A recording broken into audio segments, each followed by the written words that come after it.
we're going to have to get just like them, or we're going to have to say, we're fed up with it. We want people to, we want to be able to trust our congressmen and our senators, and we want this country back the way it used to be. We want this country back where we could trust people, where the laws were fair and just, and people were treated fairly. And it's not that way now, and it's going to get worse as long as Obama's in there. I mean, maybe I'm getting a little radical here, but I feel that we've moved in the direction of socialism, maybe even in the direction of communism. And whenever a president of the United States has 90 czars, and what is a czar? That's someone that does not have to go before the Senate committee to be approved, where they vet their backgrounds, they find out what they've done in their prior lives. They didn't have to do that. And some of these people we're finding out now are very dangerous to this country. They were the radicals of the 1960s. People that tried to overthrow this country unsuccessfully in the 1960s are now in top positions in this government. I don't know, ladies and gentlemen. All I know is that what I do know is that Republicans seem to be energized. They seem to be fired up. They seem like they want to change it back. We've got to stay with them, and we've got to help them, and we've got to get it done. And you know, I've been to several Lincoln Day dinners, and they're all outstanding as far as size is concerned. Of course, Richland County's always had a big crowd. You've got a great organization up here. I want to thank the precinct committeeman who voted to reappoint me as State Central Committeeman. But you've got a great organization up here. But if we all stick together, we get mad now. We got to get mad. We got to go out to the restaurants, and we got to tell those Democrats sitting in the restaurants, it's all your fault. You all voted for Obama. You all want to change. And look at the change that you got. Hope and change. They'll get up and walk out. Or they'll say, I didn't vote for Obama. You wait, you watch. They'll say it. Ladies and gentlemen, thank you very much. I love you all. You understand what's at stake. All of you understand that if we don't fight back, we will lose control of our government. And I don't know about you, but I mean, that's not the American way. The American way is you get out there to the polls. And I have to tell you, coming out of Cook County, that's where we keep losing those elections. So it's so important. You hear this every time we have an election cycle. You gotta get out the vote. You gotta get out the vote. Okay, folks, we're on a roll. The public is ready for a Republican 1994 election cycle. Remember when we took all the executive offices? Hey, things worked well in Illinois when we had all the executive offices.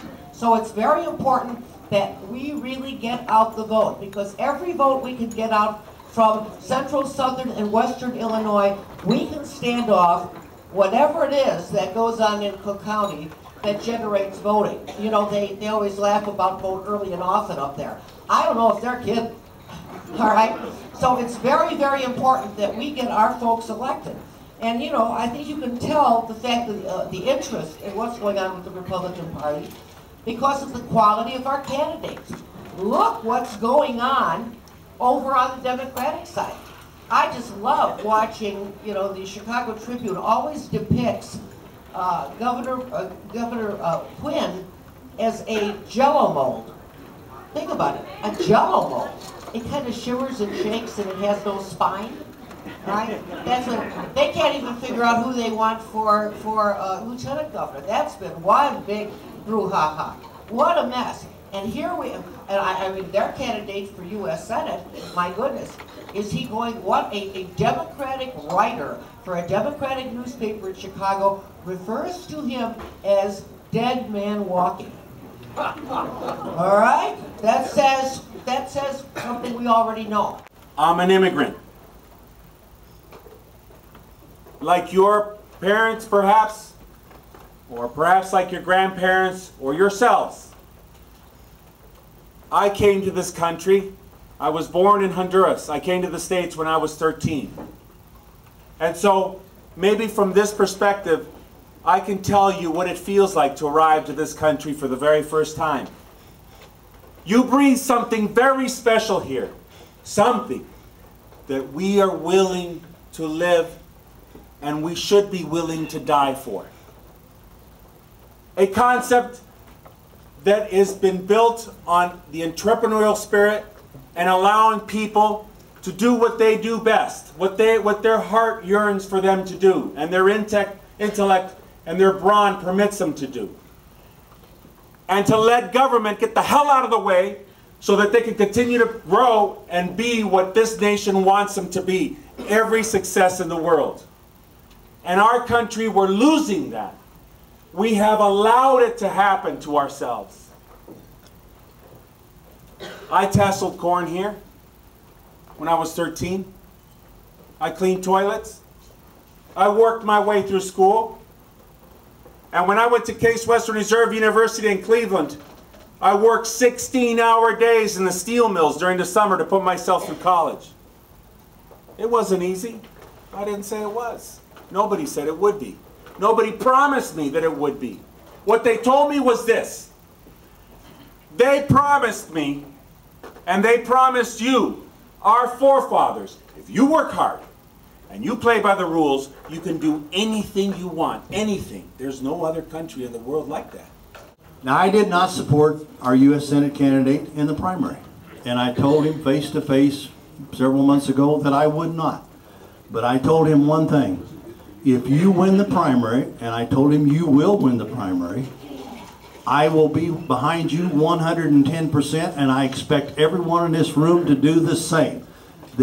Mark Kirk is a Republican, and I can assure you right now, that's who you want in Washington, D.C. right now, not another Democrat going out there and representing the same values that Barack Obama has.